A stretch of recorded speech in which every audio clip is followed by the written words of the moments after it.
Hey, so this is Dishant from Unica University Common Application. I recommend you to watch AAU television. AAU TV is the place to be for every person in higher education in Africa. Better be there or be nowhere. Continuez de regarder la télé et surtout sur le AAU. Keep watching it and it will change the way you interact with higher education on the continent.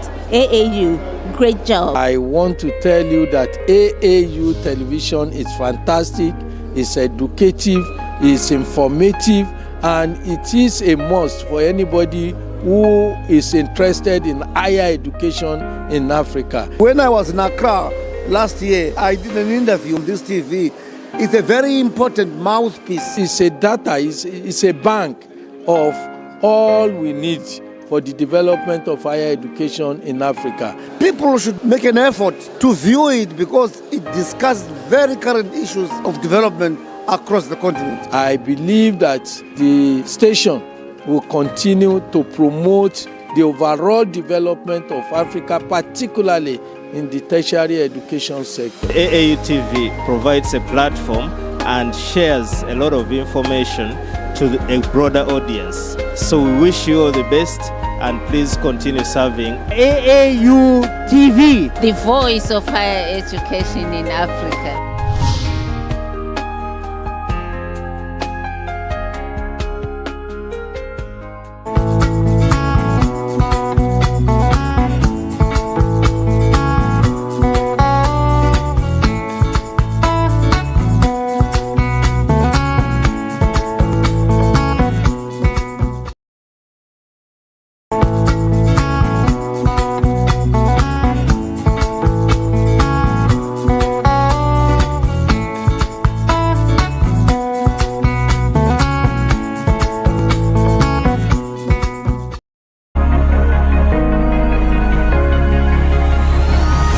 Africa. Keep watching AAU TV, the voice of higher education in Africa. This program is proudly sponsored by Vena Mineral Water, Share the Love, and Bigo Drinks. Greetings, everyone, and thank you for joining us for today's edition of the Hello Africa Morning Show live on AAU TV. AAU TV is the voice of higher education in Africa. We are coming to you live from the headquarters of the Association of African Universities in Accra, Ghana. Don't forget, the show is proudly brought to you by Vena Mineral Water and Bigo Drinks. And you can join in the discussion via social media platforms at Association of African Universities on Facebook and YouTube, AAU TV Official on Instagram, and AAUTV_universities on X. Today, we are going to be discussing, just as we usually do, we are going to be discussing some top African news stories. We are also going to be engaging the Director of ICT Communications and Knowledge Management at the AAU to talk about the AAU's unveiling of their strategic plan for 2024-2030. So I'll go on a quick commercial break. When I come back, I'll have the Director of ICT Communications and Knowledge Management join me on set in the studio here to delve into the discussion. Don't go anywhere. I'm here with the Association of African Universities Television, AUTV. I just want to say that without the media, you won't know what's going on in the world. Even with the media, you sometimes don't know what's going on in the world. So you need to tune in to the reliable sources who are really on the front lines, who can give you the information you need and give you facts, not conjecture, give you real news, not fake news. And this is the place to find it, AUTV. The voice of higher education in Africa. This program is proudly sponsored by Vena Mineral Water, Share the Love, and Bigo Drinks.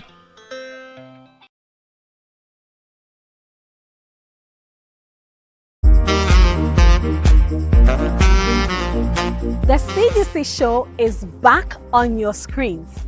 This season on the CGC Show bring you nothing short of interesting and of course educative interviews. We are going to delve into the areas of technical and vocational education and training, TVET. We will get interactive with our professional and well-experienced guests to educate us on how to attain the career path you have been dreaming of in TVET.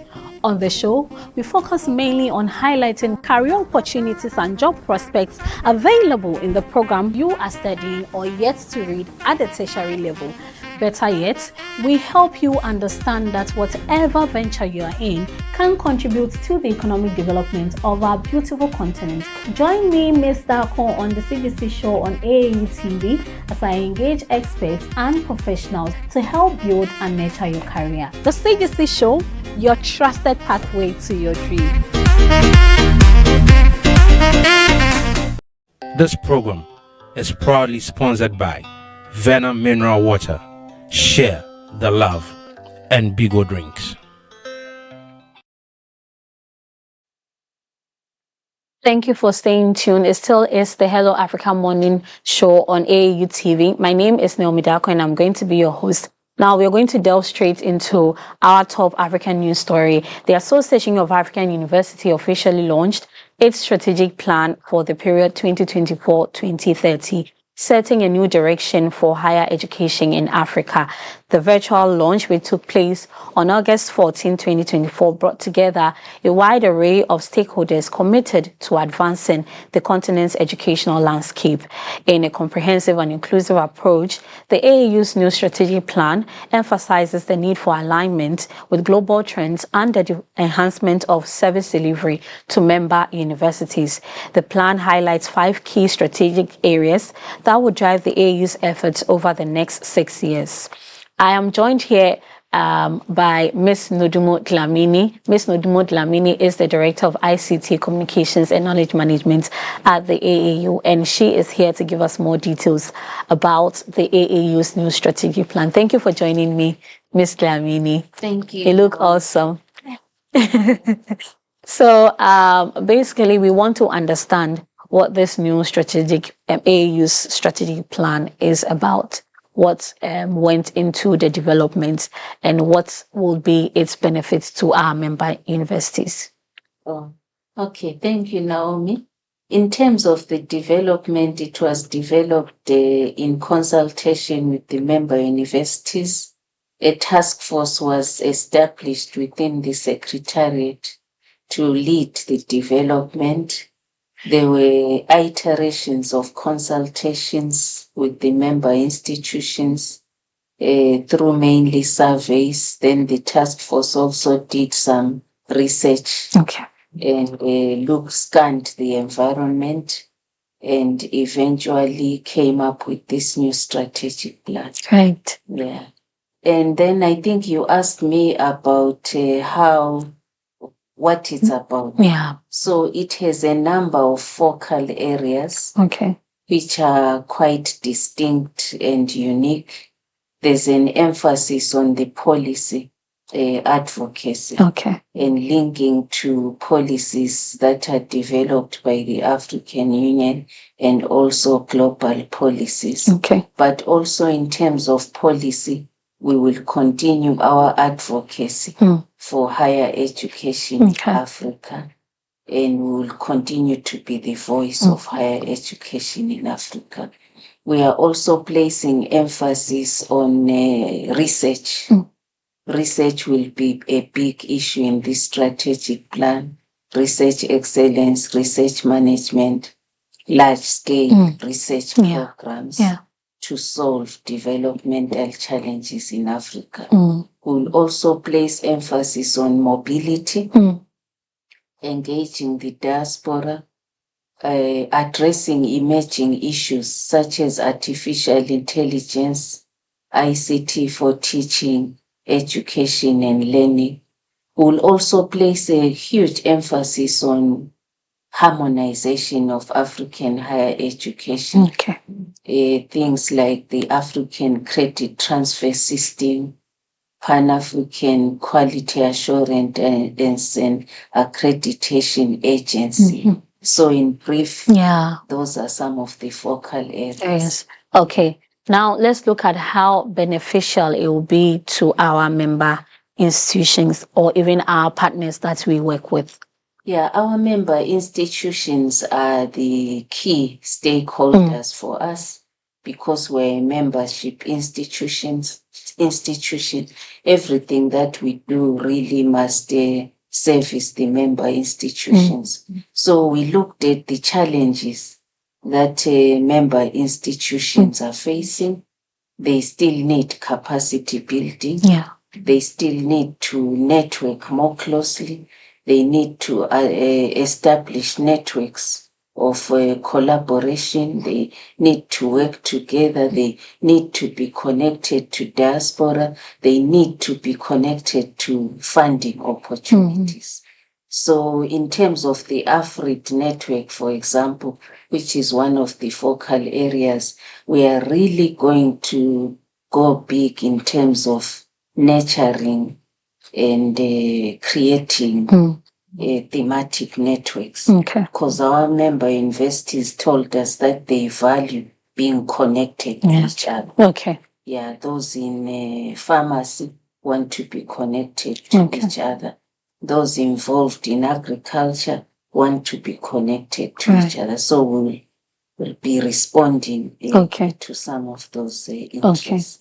In terms of our stakeholders, I think biggest stakeholders like the governments, they continue to want to see universities being more impactful. So this strategic plan will try and respond to the issues around what is the purpose of a university, what value are the universities bringing in, what problems are the universities responding to. We'll also respond to our development partners, of course, based on our mutual interests. Okay. But I think you've mentioned quite a lot. I see that it's like the AAU the new strategic plan addresses some of the challenges that we're already facing in terms of higher education on the continent. Now I'm looking at its impacts or how it's going to propel our higher education sector to be put on the global landscape, in terms of like the global landscape. What is the vision of the AAU in terms of higher education in Africa? I think this will be represented by, for example, scaling up the concept of centers of excellence, because we would like African universities to match global standards. Students who come and learn in Africa mustn't feel there's a lower quality of education. We want the Harvards of Africa to be here in Africa with the same quality of research, same quality of services to students, same quality of laboratory infrastructure.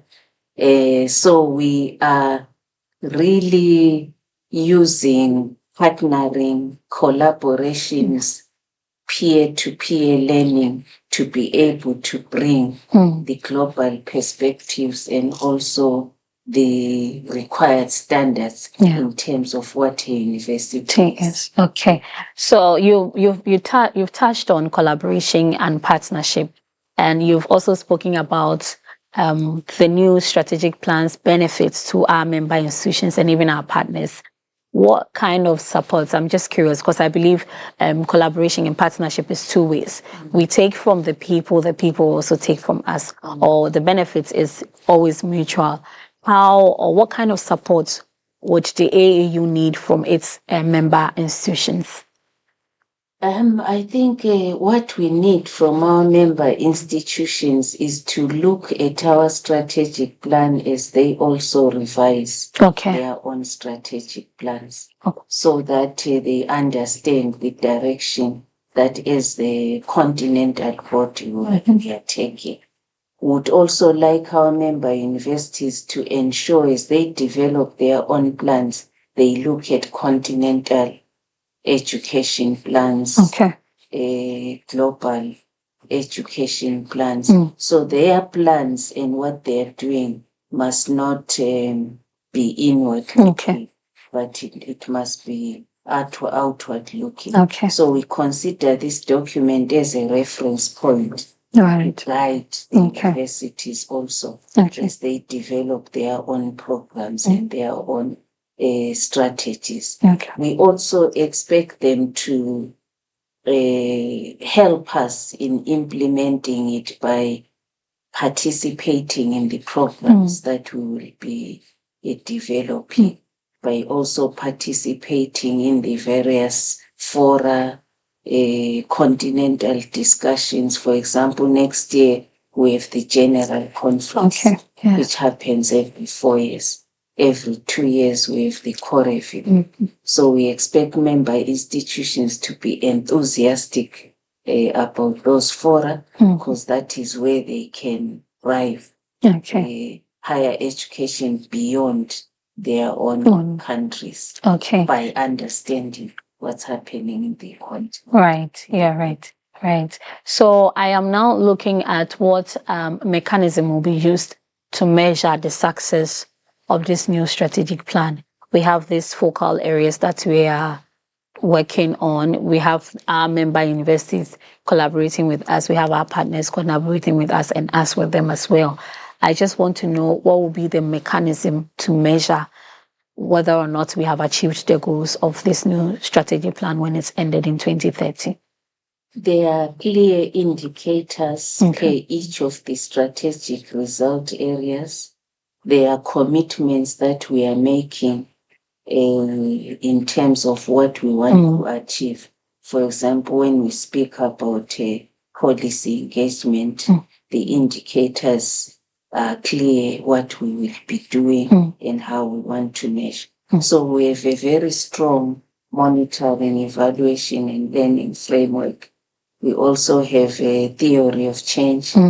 We will be developing a sort of quarterly reviews, 6 monthly reviews, yearly reviews. There's a reporting template that each of those people implementing the different programs will be using to report to the strategic result areas. Well, I think you have touched on all of the things that we would want our member institutions to know. And so I thank you for joining us today to give us more details about the AAU's strategic plan. And we hope that the AAU achieves the goals that are highlighted in the plan as well.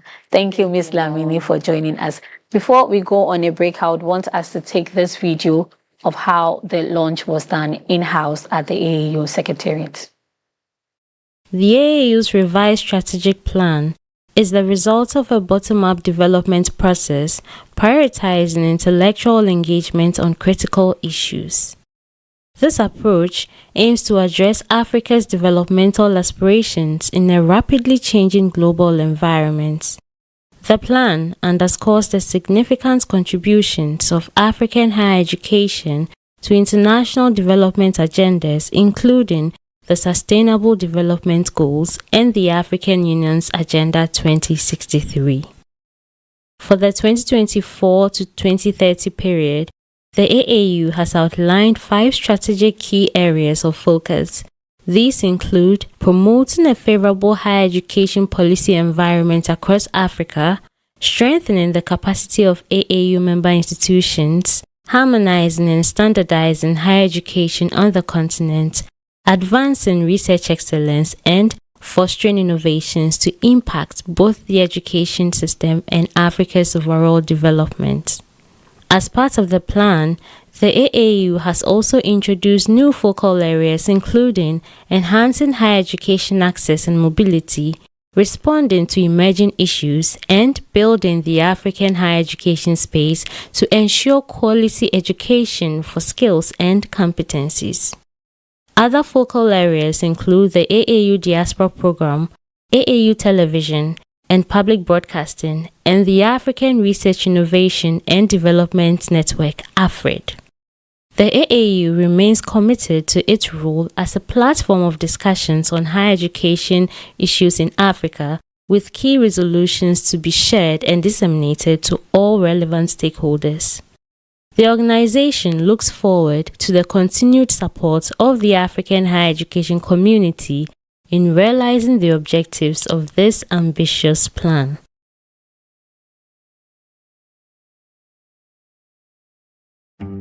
Are you a researcher or an innovator making a difference in Africa and Europe?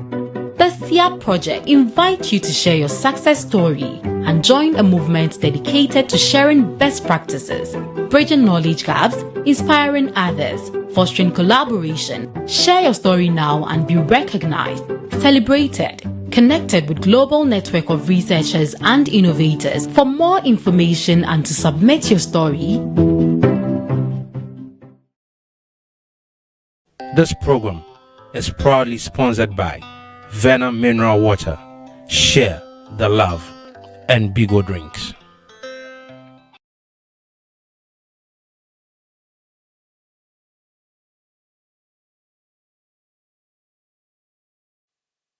It still is Hello Africa Morning Show on AAU TV. And earlier we had the Director of ICT Communications and Knowledge Management join me in studio to discuss the AAU's new strategic plan, which is centered or focusing on 2024 through to, or is running through from 2024 through to 2030. I'm joined here by my co-host, Miss Jemima Deladem Duche, and she is here to do the top African news stories with us. Thank you for joining us, Jemima. You're welcome. You look awesome. You look so good. Thank you so much. Yeah. So before you start with the news, I think Madam spoke about, Ms. Nodimo spoke about the new strategic plan. What are your expectations for this strategic plan? I think one part she really touched on was that the strategic plan will focus a lot on research. And I think in our part of the continent, research is something that we really need to focus on. So I'm very glad that this new strategic plan, which is taking effect from 2024 to 2030, is going to focus more on research excellence. And she also spoke about mobilization and equally harmonization. I like the fact that equally this strategic plan is going to bring the member universities together, help them interact with diasporans, and then give them that feel of, togetherness, so that whatever plan that the universities have, they are able to, achieve it under the new strategic plan. Myself, I'm looking forward to that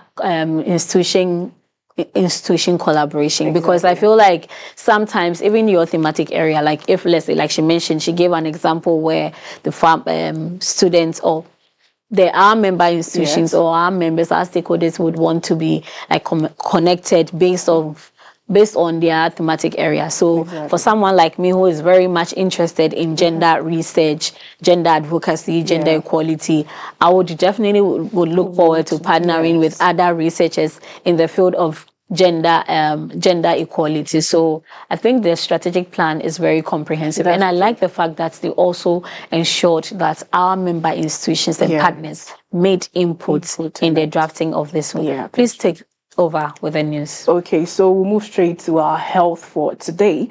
So the World Health Organization, WHO, has once again declared Mpox, formerly known as monkeypox, a global health emergency. And then this marks the second time in 2 years that the highly infectious disease has reached a critical status due to its rapid spread and significant fatality rate. So Mpox has already claimed at least 450 lives in the Democratic Republic of Congo, where over 13,700 cases have been reported this year alone.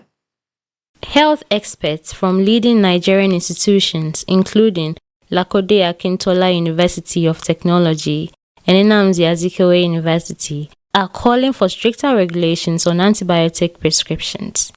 They stress that the over-the-counter availability of powerful antibiotics in Nigeria exacerbates the issue, urging immediate regulatory reforms to curb this dangerous trend. The World Health Organization has identified antimicrobial resistance as a major global health crisis, with over 1.27 million deaths linked to AMR in 2019.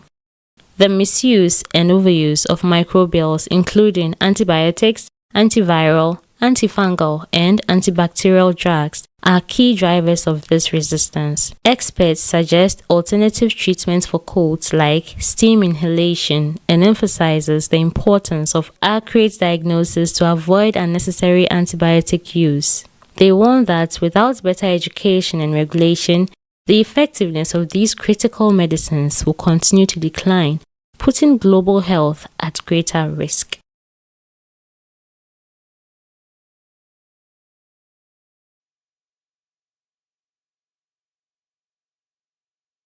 Are raising alarms over the widespread misuse of antibiotics to treat the common cold, a condition caused by viruses and not bacteria. This improper use is accelerating the global threat of antimicrobial resistance, making it harder to treat infectious diseases effectively. The virus, once confined to Central Africa, is now spreading across parts of Central and East Africa, including Burundi, the Central African Republic, Kenya, and Rwanda. Of particular concern is a new, more virulent strain of the virus known as Clade LB. The disease is transmitted through close contact with an infected person, whether through sexual contact, skin-to-skin contact, or even close conversation. Mpox can cause severe lesions across the body, and in some cases, it can be fatal. This is not the first time Mpox has triggered a global health emergency. In July 2022, the World Health Organization declared an emergency when a milder strain, Clade 2, spread to nearly 100 countries, including some in Europe and Asia. That outbreak was eventually brought under control through targeted vaccination campaigns. World Health Organization Chief Tedros Adhanom Ghebreyesus has stressed the need for a coordinated international response to halt the spread of this disease.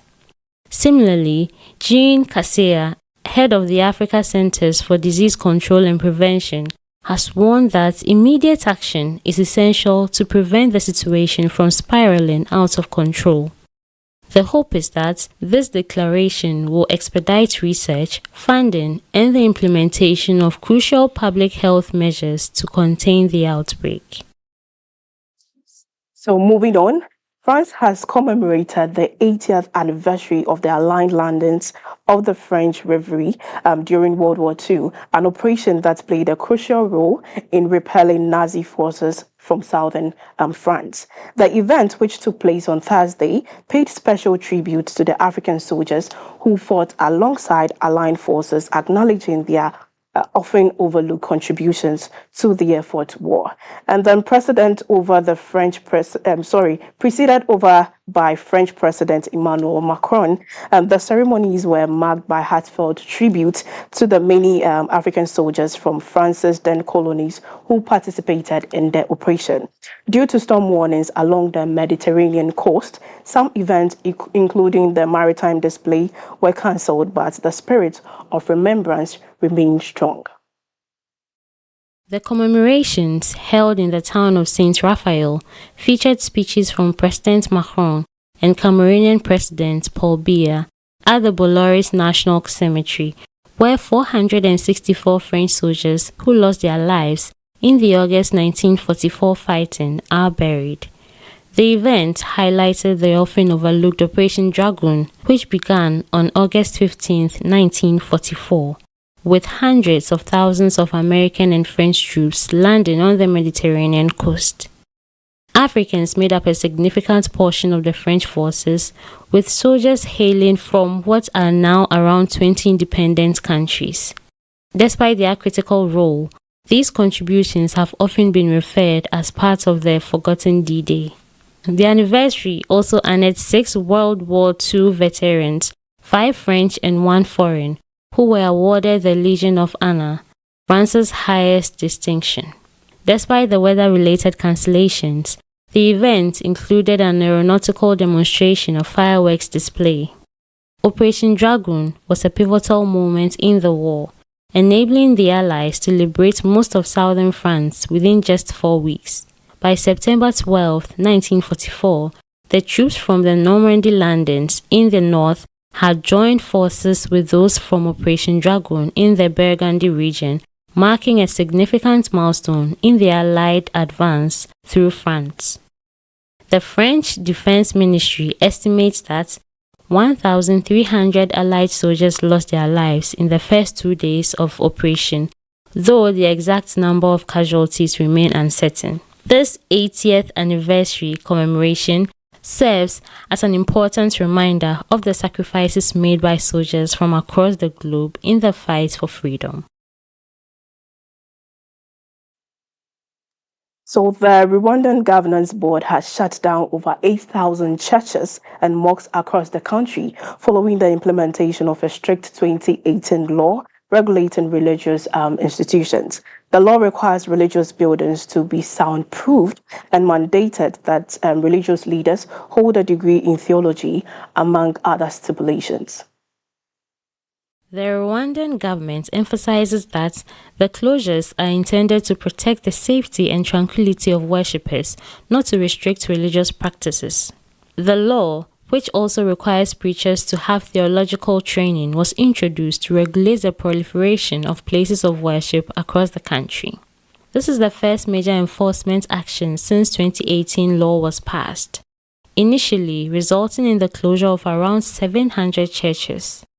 The law mandates that religious institutions operate in an organized and safe manner, banning the use of loud public address systems and requiring proper infrastructure. Minister of Local Government Jean-Claude Musabyimana stated that the closures are necessary to ensure the safety of worshippers, noting that some of the affected places of worship were operating in caves or tents, exposing congregants to significant risks. The Rwanda Governance Board, in collaboration with the local authorities, has been leading the crackdown, which has seen 4,223 places of worship shut down so far, including 427 operating in caves. President Paul Kagame, who has recently secured a fourth term in office, has previously expressed concerns about the rapid increase in religious institutions, arguing that Rwanda does not need so many places of worship. Critics, however, suggest that the government's actions may also be aimed at curbing religious influence in a tightly controlled society.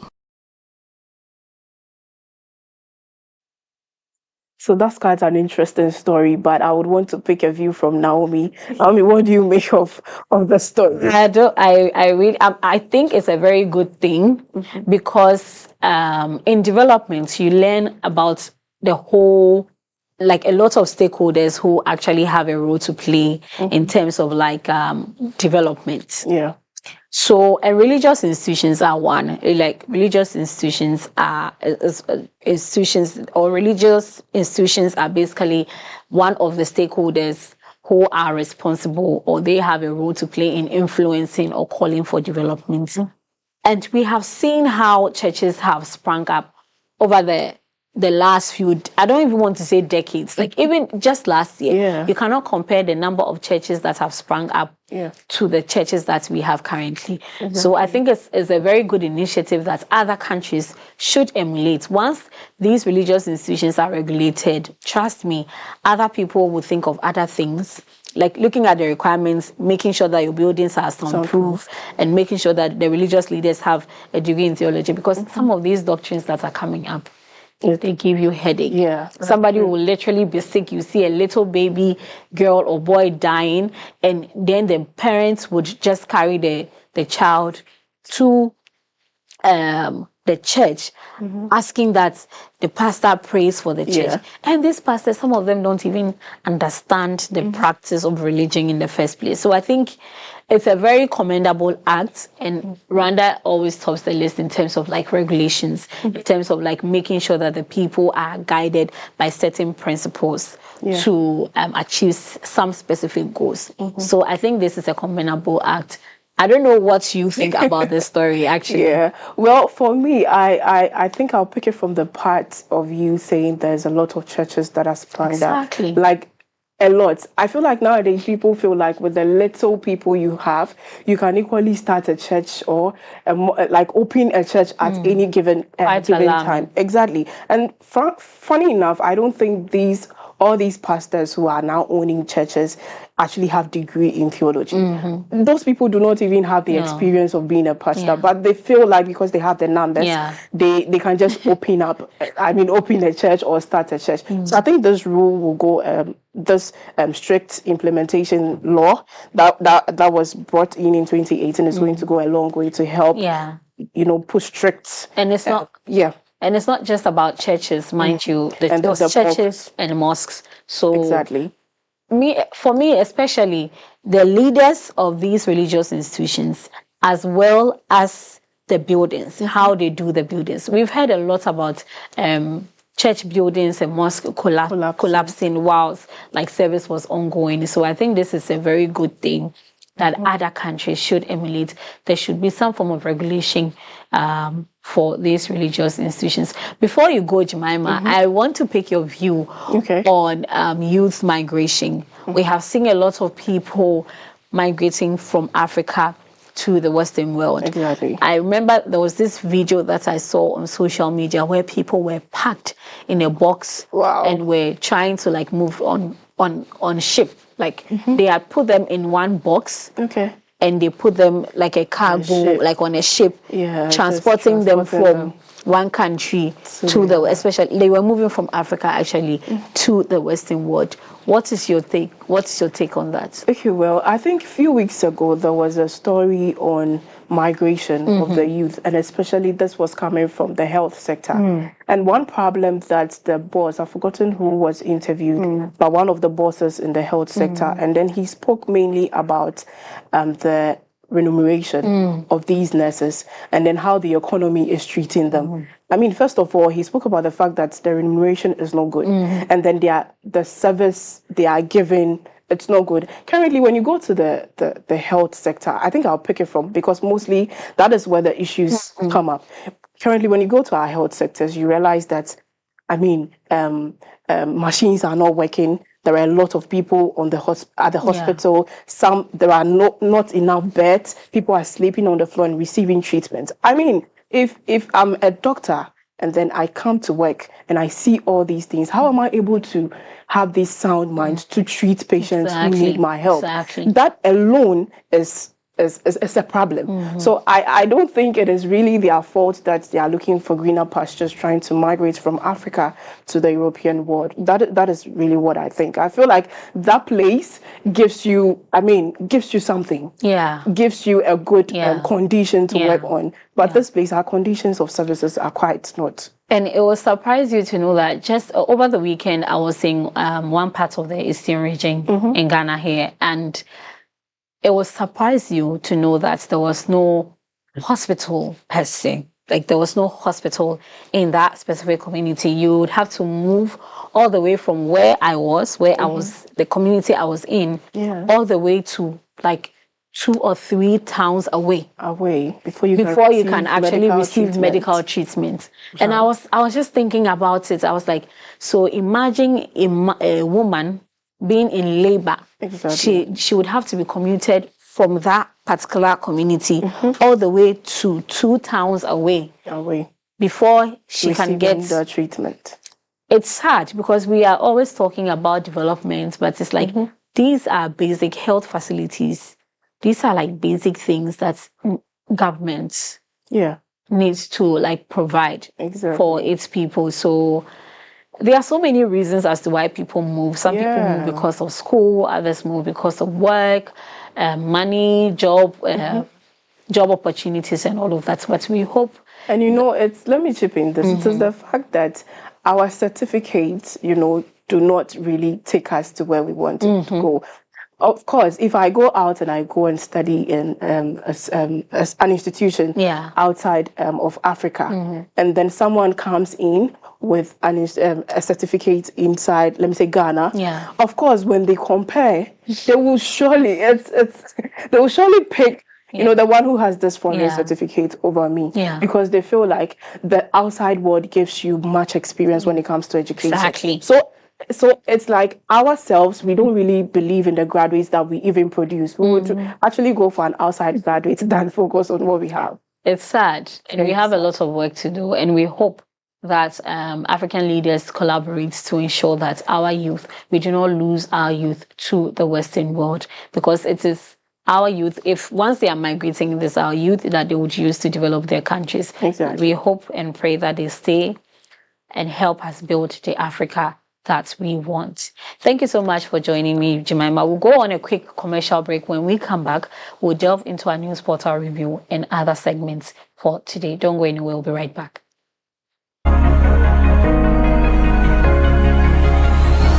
Hello, Africa. Keep watching AAU TV, the voice of higher education in Africa.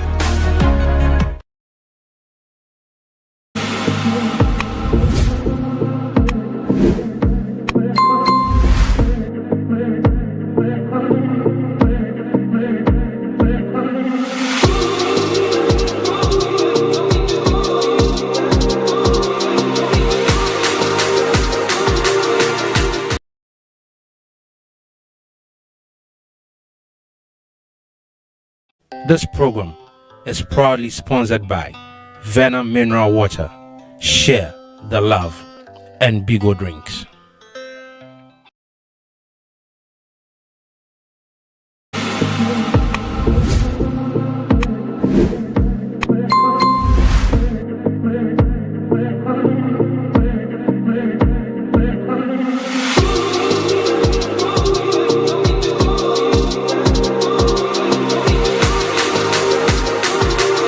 Back, it still is Hello Africa morning show on AAU TV, and now we are going to delve into our news portal review. For our first story, 7,000 new PhD graduates in 10 years is all about innovation, and this story is coming from the University World News. Now, the African Research Universities Alliance, ARUA, has moved a step closer to realizing its ambition of boosting the production of doctoral graduates in Africa with the announcement that its executive committee has approved 60 new collaborative PhD programs set to launch in January 2026. The new PhD programs, expected to be funded by the MasterCard Foundation, are a direct response to the pressing need to bolster research capacity in Africa. The initiative represents a significant investment in Africa's future research leaders and is designed to tackle a range of the continent's most pressing challenges. Professor Ernest Aite, the founding Secretary General of ARUA, first announced the initiative in an article in University World News on 21st March 2024, and he said it was necessary to revolutionize doctoral training for the continent, because while African countries in aggregate produce only a few thousand PhDs annually, the rest of the world produces far more. Professor Aite explained that in Latin America, for example, the total annual output of PhDs is in the tens of thousands, led by Brazil, Mexico, and Argentina. Asia, China, India, South Korea, and Japan are experiencing very rapid growth in their numbers, with more than 16,000 each in 2021. China alone did 72,000 in 2021. So basically what the story is talking about is the ARAU, African Research Universities Alliance, trying to I don't know if they're trying to partner with MasterCard Foundation, but they have this new PhD program, 16 new PhD programs set to be launched in January 2026, which would sort of promote the students, PhD graduates, or PhD studies in Africa. What is your take on this story?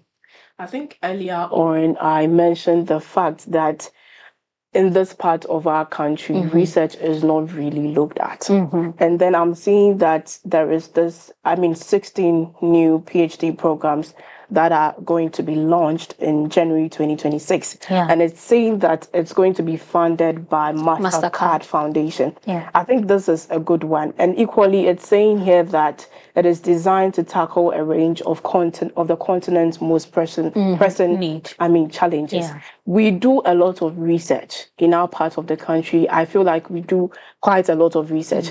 But the question is, where does this research go? Research is supposed to solve issues in our continent. But then the more research we do, the more we really do not see its improvement. We have a lot of issues that are coming up each and every day in our continent. But the question is, so why do we do the research? And then what solution is the research bringing? Because I mean, if we are all, I mean, there are graduate students who do research, there are postgraduate, there is the PhD students, but where are all these research going? So I think if this is going to be funded by MasterCard Foundation, and then it's going to be looked at in trying to solve some of these continent challenges, then I think it's a good initiative. Yeah, and I also think that you know, we most of the time when you talk about PhD, it's like a lot of people are looking at, oh, maybe you want to be a lecturer. But sometimes it's just the fact that you are specializing in one particular area and you are like getting more knowledge. For instance, myself, I'm very much interested in anything gender. I love gender research. So if I do gender research for my undergraduate program, I do gender research for my master's, and then now there's a PhD program, which is now going to be funded by the MasterCard Foundation. I would definitely would want to do, and that would increase the numbers, the graduates, the PhD graduates numbers. That's the other, just as the other countries, as mentioned in the article. And what I like about this is that it actually is like it's going to bring about a new module for the doctoral training. And it says the new collaborative PhD is structured as 4-year programs will offer a distinctive blend of coursework, research immersion, and independent study. Students will undertake a year of common coursework at participating universities, followed by 18 months of immersion or research apprenticeship at another institution. And this is also a very commendable act, because now you are just going to do one year of course work, and then you move on to another institution, which will definitely give you that feel of this institution's way of work and another institution's way of work as well. So for me, I think this is more about, in as much as it is more about collaboration and trying to increase the numbers of PhD graduates on the continent, it would also in the end contribute to research, it will contribute to development, and then we'll see the improvements that we would want to see. For me, I think my focus is what the research aims to achieve. Because in as much as we are getting a lot of PhD graduates, what is the end goal? What are we using them for? What are we using their research and everything for? I think that is where my focus is. Yes, we can get a lot of the graduates, but then how far are they going to help us? I know. Yes, I think that's Would you want to take the next story? Okay. Okay. So before you come in, would you want to take it? Yes. Okay. So the next story is on continental AI strategy for 2025 to 2030 to feed into UN summit. So the African Union's Executive Council has adopted a continental artificial intelligence AI strategy and African Digital Compact proposed to run from 2025 to 2030, which will be the region's contribution to the United Nations Summit of the Future to be held next month. So in a statement on 9th August, the African Union announced its Executive Council's decision that came after African ICT and Communications Minister had previously anonymously endorsed strategy. The African Union Commission has said 130 African ministers and experts convened virtually for the second extraordinary session of the Specialized Technical Committee on Communication and ICT in June to guide the continent on changes that are being fueled by AI technology and application. And then the adopted continental AI strategy wants to harness AI to meet the development aspirations, while at the same time promoting ethical use, minimizing potential risks, and leveraging opportunities. It includes a proposal for an AI ethics board that can review research applications in the field. That's an interesting one. I like the fact that, I mean, it's talking about AI and how AI could be introduced, because a lot of people are scared that the introduction of AI is going to take a lot of work. But I really don't know where to go, because people have their own perception when it comes to whether or not AI would take our work. But then I would want to take your opinion. So last week during our production time here on the Hello Africa Morning Show. We're discussing this continental AI strategy, which is being implemented by the African Union. We're talking about how AI has evolved over the years, how it is being incorporated in various aspects and various sectors on the African continent. And I actually commended the African Union for taking up this initiative to come up with a strategy which would run through 2025 to 2030. And I also like the fact that it's going to feed into the UN Summit of the Future, which will be held next month. It sort of like tells you that the African Union, as a lot of people think, is actually working. The African Union is actually working, and they are being proactive because AI is here to stay. And we just need to ensure that we are adopting it and we are using it ethically. I believe that this strategy, this continental AI strategy, will sort of like guide us in terms of the way we use the AI, how we incorporate it, especially in our education, since it is the African Union's year of education. We need to look at how AI can be integrated into our education in various, education in various sectors, whether it's TVET, formal training, or education, postgraduate studies, all those things. So coming up with a strategy to guide the youth, coming up with a strategy to achieve certain goals using AI, I think it's a very commendable act. And I like the fact that this will be highlighted during the UN summit next year. I also like the fact that, I think you made mention of the fact that it's going to help us in every aspect of our education. Currently, I know lecturers have issues when it comes to students using AI. I think I had an interview session on African student voices where students were actually, I don't want to use the word pleading, but then they would want lecturers to adopt the use of AI, but then in a very academic way. But mostly, nowadays students want the easy way to go. They pick the work, just dump it, and then, so I like the fact that this is going to like help in the strict use of the AI tools, and not just have students lazy about exactly in their assignments or their take home. I think it's a good. Let's go for a quick commercial break. When we come back, we'll delve into some more stories for our News Portal review. We'll be right back. Are you a researcher or an innovator making a difference in Africa and Europe? The SIA Project invites you to share your success story and join a movement dedicated to sharing best practices, bridging knowledge gaps, inspiring others, fostering collaboration. Share your story now and be recognized, celebrated, connected with global network of researchers and innovators. For more information and to submit your story, this program is proudly sponsored by Vena Mineral Water, Share the Love, and Bigo Drinks. This program is proudly sponsored by Vena Mineral Water, Share the Love, and Bigo Drinks.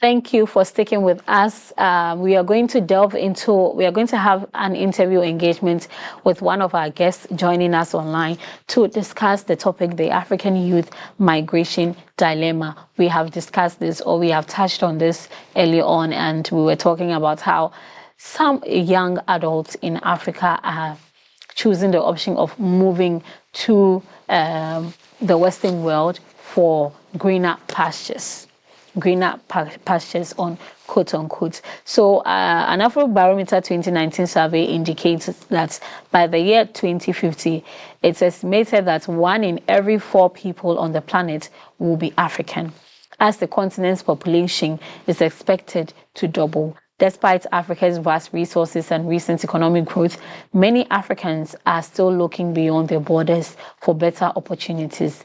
It was stated that they've seen a rise in the number of Africans considering emigration, with more than 1/3 contemplating leaving their home countries. But we want to understand why this is happening. Is it just about economic struggles, or are there some other factors at play?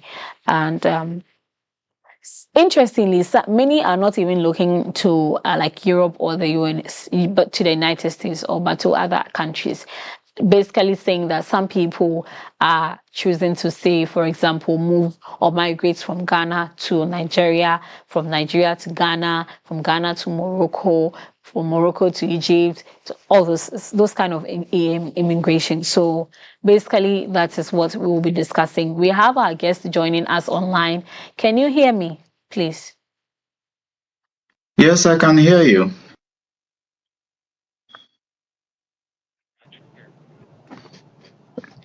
For our guest online, can you hear me, please? Yes, I can hear you clearly. Okay. Thank you for joining us this morning. We would like to let me just give you a few minutes to introduce yourself, and then we will delve into the discussion. My name is What. A media consultant. I also do some NGO work. So I do some research in NGO, setting up of NGOs in the continent, with specific to Ghana and Nigeria. And I also do some analysis. I'm a member of the Security Watch Africa. It's a media NGO that ensures that we have safety in security. And then when we talk about security, we try to let people know that it's not just about the security agencies. Having food, having water, having safety is all about being secure. So we look at all this. Even your work environment, if it is insecure, then that means there is no security. So we try to broaden the mind of the people, understanding what security is all about. So basically, that's what I do. Thank you so much. I don't know if the other guest is online. Can you hear me, please?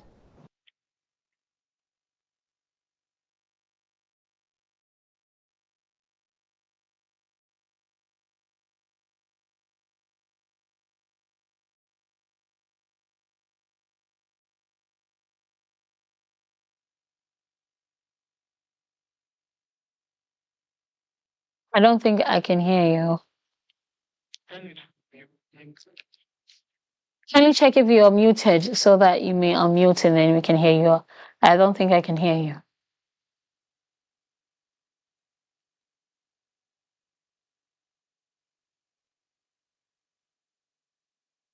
Oh, we are struggling to hear Dr. Danso, but maybe we'll start engaging Mr. Tony White. Mr. Tony White, as a young professional, as you have given us some details, what factors or what do you think would make you consider leaving your country? Well, I think it's basically about, for me personally, it's basically about two things: economic empowerment and then knowledge acquisition.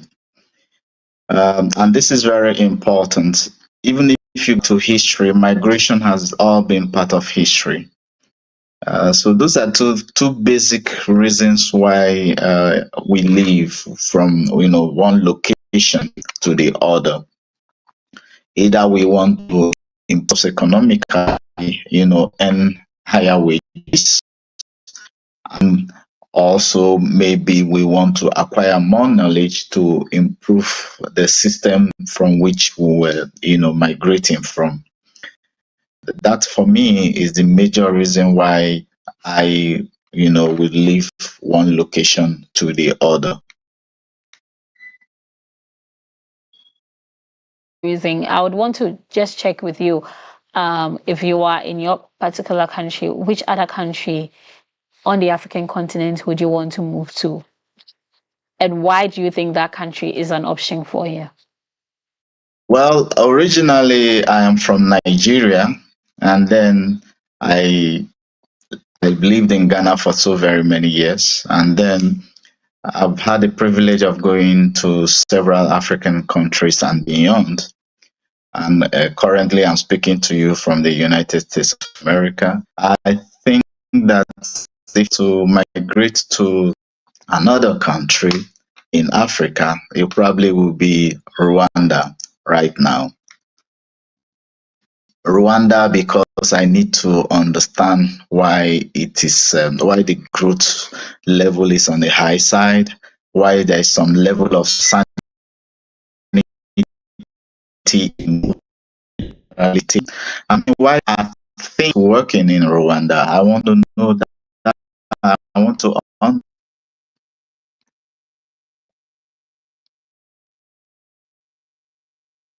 Thank you so much, Mr. Tony White.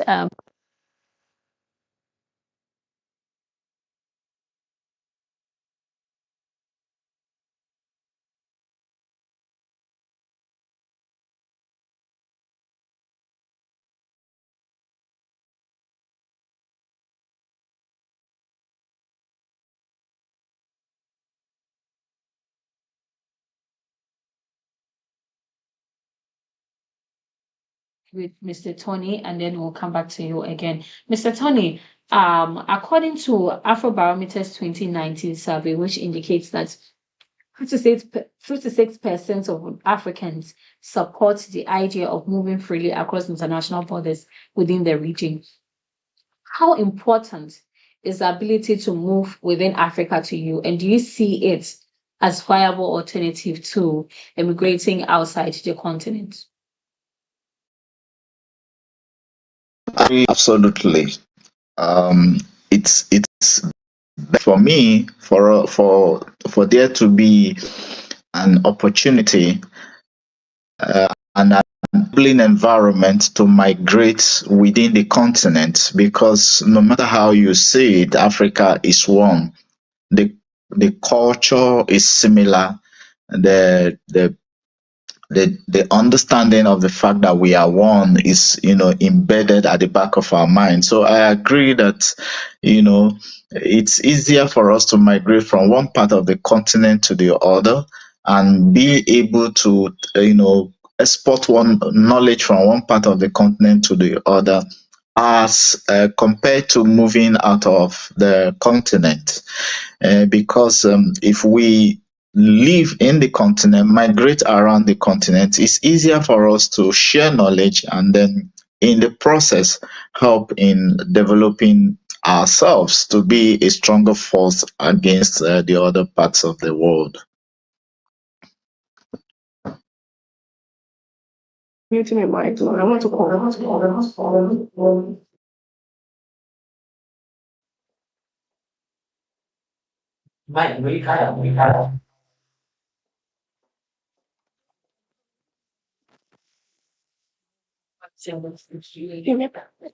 Is it this for me or something?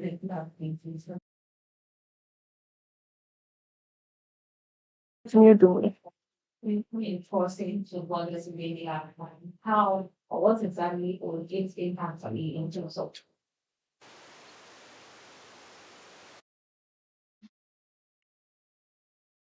I actually didn't hear the last thing you said. I think there's an echo from somewhere. So if you can kindly repeat that again, please.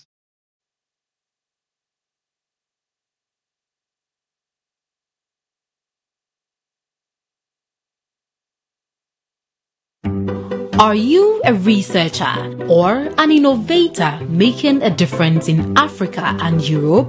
The SIA project invites you to share your success story and join a movement dedicated to sharing best practices, bridging knowledge gaps, inspiring others, fostering collaboration. Share your story now and be recognized, celebrated, connected with global network of researchers and innovators. For more information and to submit your story,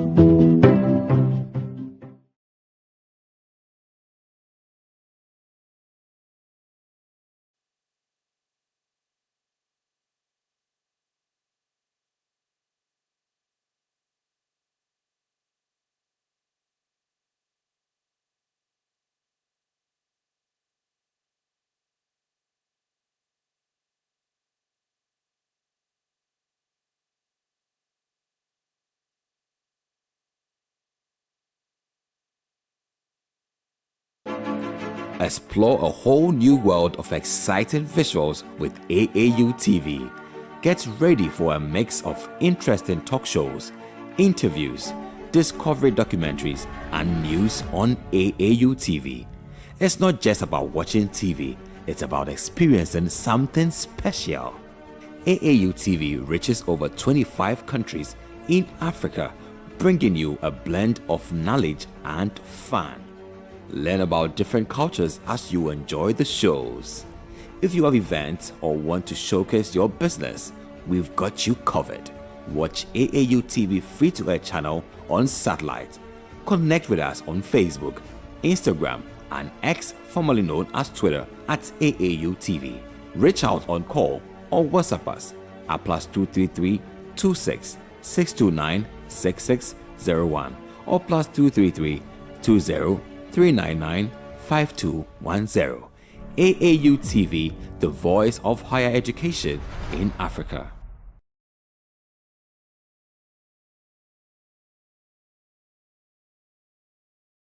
This program is proudly sponsored by Vena Mineral Water, Share the Love, and Bigo Drinks.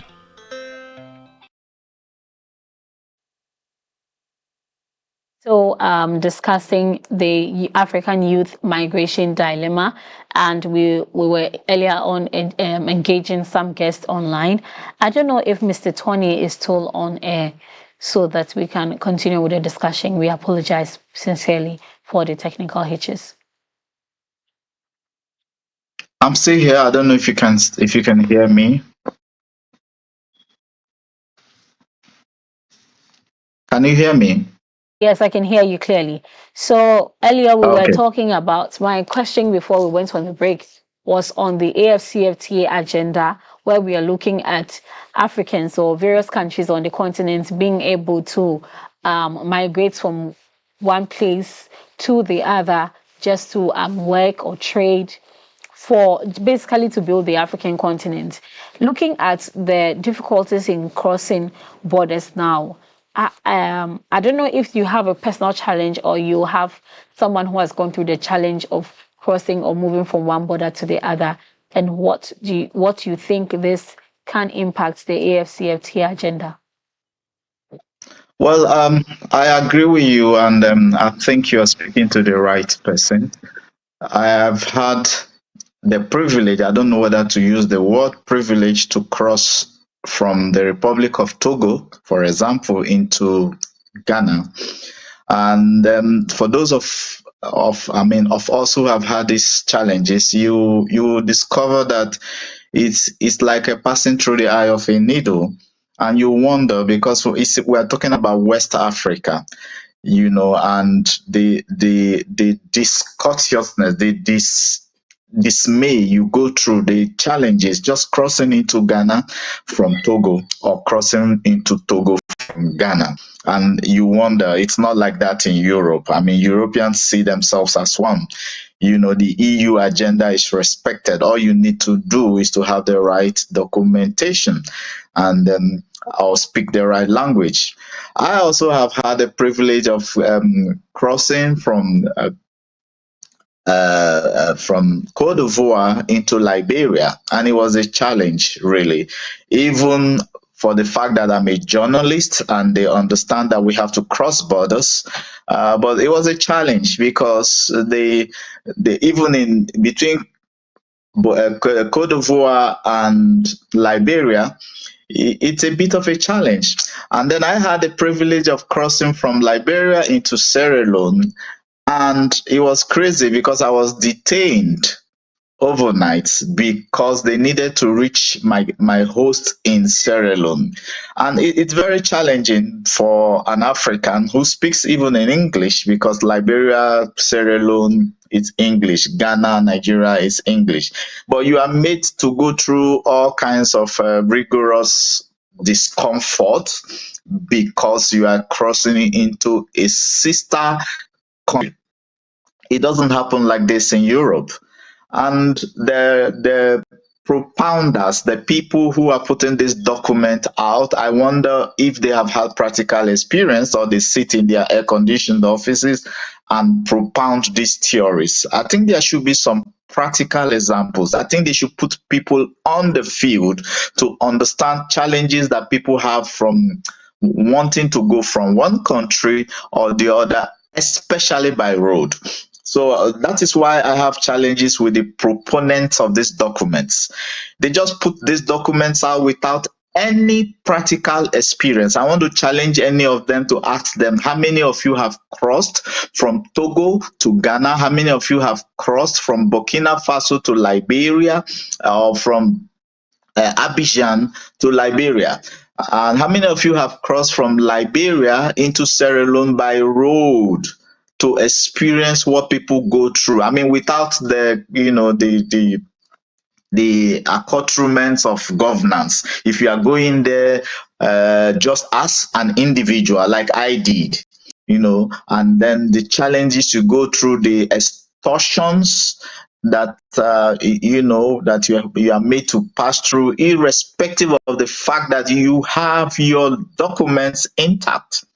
So for me, we can't just sit down, on TVs or in our air-conditioned offices to talk about this. We need to have people practically going through these processes and documenting them to show that our people, the people in governance, should be able to, bring out documents to say, man, let's make it easy. We're talking about a common currency, but we have not been able to solve the issues of movement from one region to the other unmolested. And I think I really have a challenge with that, because I have had practical experiences, and I don't think that even the ECOWAS itself or the AU are looking into this, practically. They can't look at it, sitting down in their offices and propounding solutions, but I challenge them to provide practical experiences. That's my point on that. Okay. Dr. Danso, I would like to engage Dr. Danso now. I've been struggling to hear him. Dr. Danso, can you hear me, please?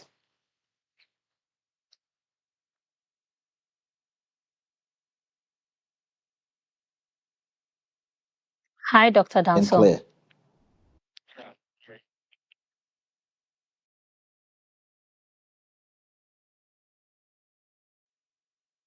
Hi, Dr. Danso.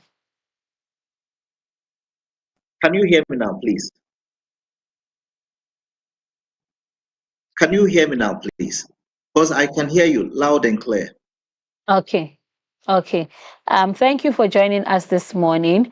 I just want to pick your views on, we are discussing the African mobility, young or youth mobility dilemma, where people from on the continent try to move from their country to another country on the continent, not even into Europe or USA or the Western world.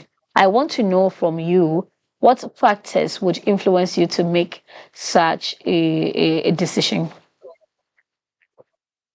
Thank you very much for your opportunity. I think there are several factors will a young person as from our home to another country. And this primarily boils down on economic opportunities.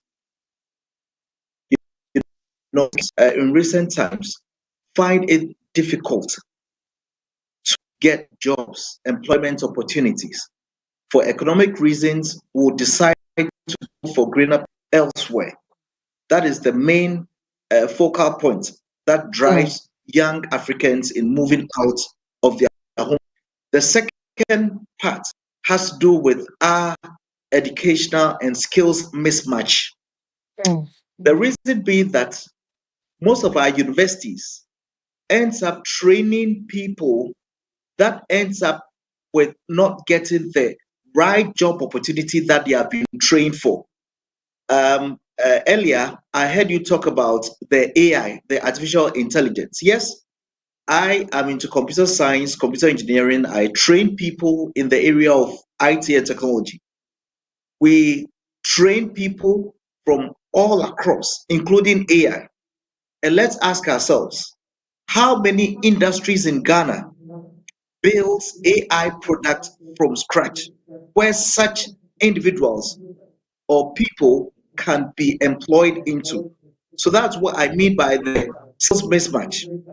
The third point that I would also like to add is that most of the countries in Africa usually suffer from political instability, and there are lots of governance issues that we see day in and day out, where there is no level playing ground.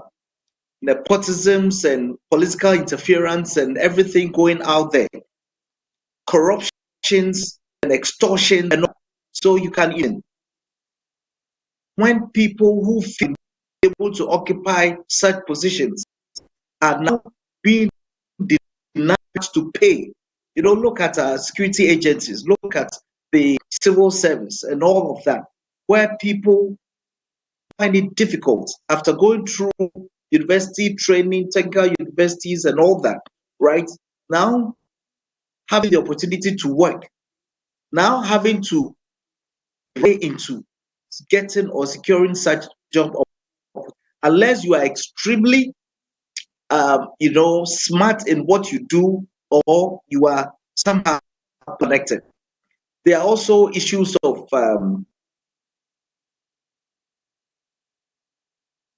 as I concerns. Look at our big brother Nigeria, how Nigeria suffers from various levels of kidnapping. So you see the influx of Nigerians now having to leave their country to other parts of that and the Western countries. So these are all reasons that has led to the brain drain of African youth, the smartest one, all coming together with those that are even uneducated, finding their way out of the continent. Okay. Thank you so much, Dr. Danso. Now, in terms of movement, we can all attest to the fact that there are some difficulties that we often face moving from one country to the other, despite us being on the same continent.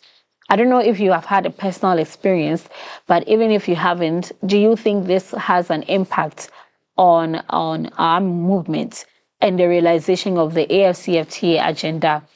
And I just want to know what you think stakeholders or agencies like the African Union, like the ECOWAS, what can these agencies do to improve our movements within the continent?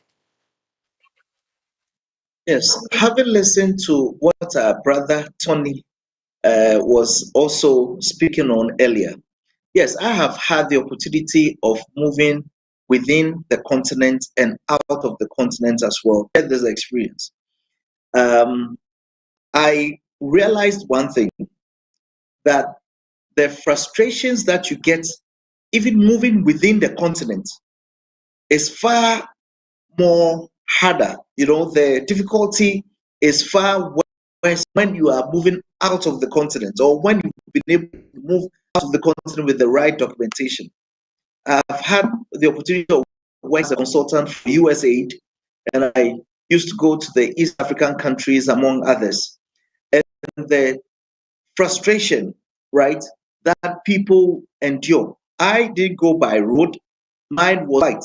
And even the airline industry within Africa, apart from the cost, the high cost, because if you go to the instance where I did some work in there, you would observe that the internal flight is cheaper, same land size within Africa, if one wants to move from one part of Africa to the other. So it means that the cost here with the airline systems is being much more higher than when you are within Europe or within the North American region. And then I also realized that it seems we always talk about, as we talk about AU, we talk about presidents signing charters and applauding themselves on what they have been able to achieve in terms of economic cooperation and all that. But that is not what really goes on the ground.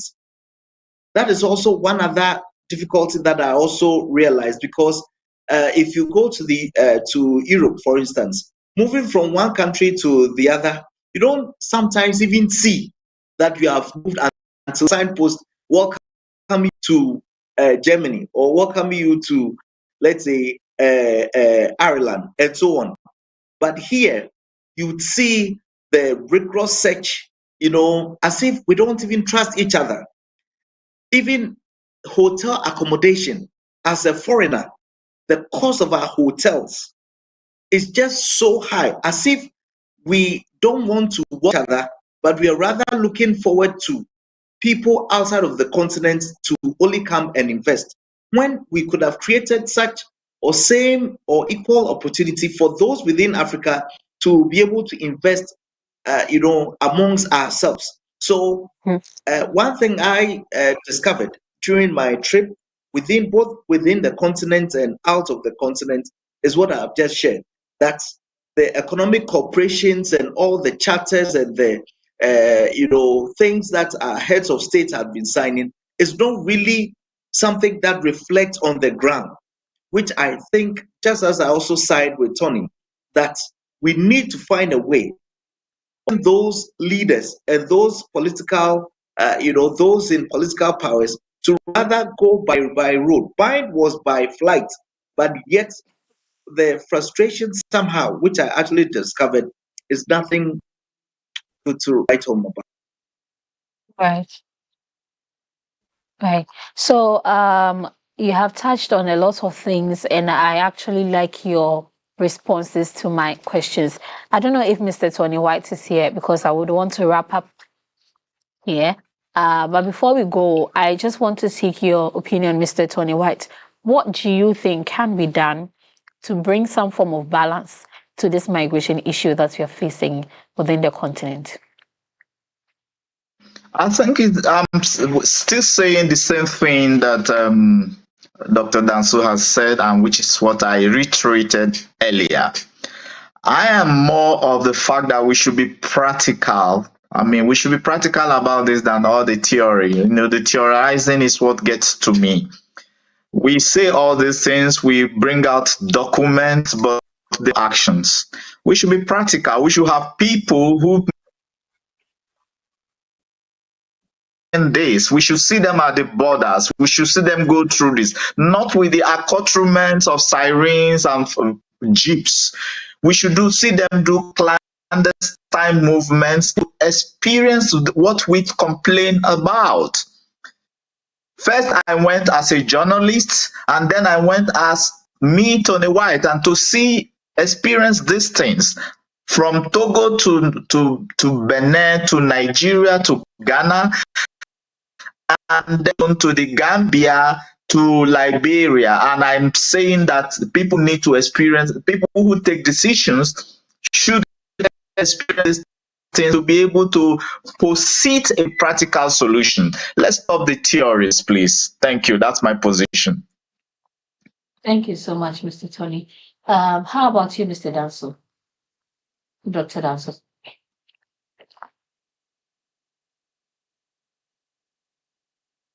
That it is far more cheaper importing products from China to Ghana than importing products from here or Togo to Ghana.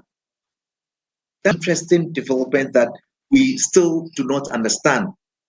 Meanwhile, we are talking about single currency, we are talking about economic cooperation, we are bringing us all together to be able to forge ahead, build a solid economic fortune for ourselves, signing all the charters.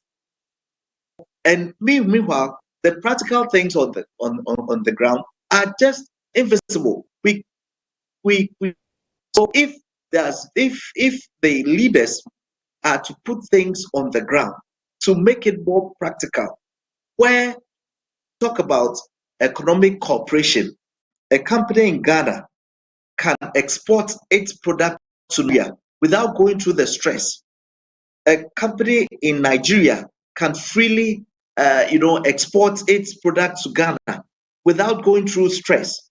If these things were to be implemented, bet that these charters and all that is being signed wouldn't even come in at all. So we should forget about common currency. We should forget about ECOWAS, AU charters, and all that if we cannot implement these basic things that we have just spoken about. Thank you so much, Dr. Danso and Mr. Tony White, for joining us this morning. I think that your inputs are actually very essential to answering some of these questions that have come up in addressing the African youth migration dilemma that we are experiencing. Thank you for joining us once again. We'll go for a quick commercial break. When we come back, we'll delve into our sports segment and then we'll wrap up. Don't go anywhere. Are you a university, college, high school, private organization, NGO, individual professor, instructor, or facilitator seeking to take advantage of the numerous benefits of online education?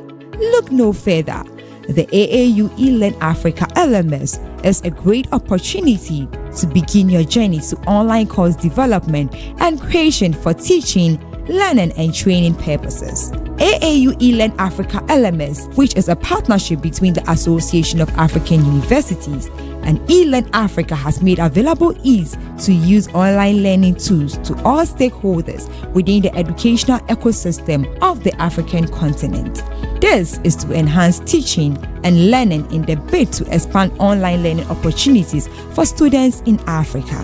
The online platform is open and available for free to all stakeholders and facilitates virtual access to classes without needing the other tools such as Zoom, Microsoft Teams, among others.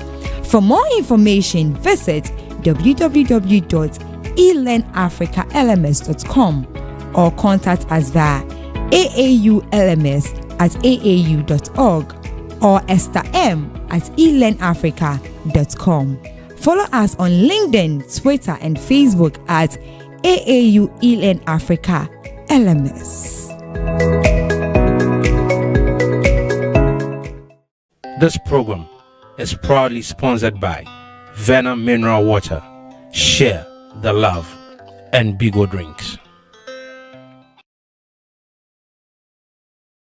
I'm here with the Association of African Universities Television, AUTV. I just want to say that without the media, you won't know what's going on in the world. Even with the media, you sometimes don't know what's going on in the world. So you need to tune in to the reliable sources who are really on the front lines, who can give you the information you need and give you facts, not conjecture, give you real news, not fake news. And this is the place to find it, AUTV. The voice of higher education in Africa. This program is proudly sponsored by Vena Mineral Water, Share the Love, and Bigo Drinks. Thank you for sticking with us. Still is Hello Africa Morning Show on AAU TV, and we have been broadcasting live from the Association of African Universities Secretariat in Accra, Ghana here. And today we have done quite a lot. We've spoken about some top African news stories where we had the Director of ICT Communications and Knowledge Management here in the studio discussing the new AAU strategic plan, which will run through 2024 to 2030. We also engaged some guests, Mr. Tony White and Dr. Danso, on the African youth mobility dilemma. We were supposed to have some sports news, but unfortunately, we do not have any sports content, but we hope to share them via our social media platforms. Don't forget to share your views on the African youth migration dilemma via our social media platforms at Association of African Universities on Facebook and YouTube, AUTV Official on Instagram, and AUTV_universities. Don't forget the show is proudly brought to you by Vena, WhatsApp, and Ethiopia. I have been doing this. My name is Naomi Gab. We'll see you same time next week. Have a great week.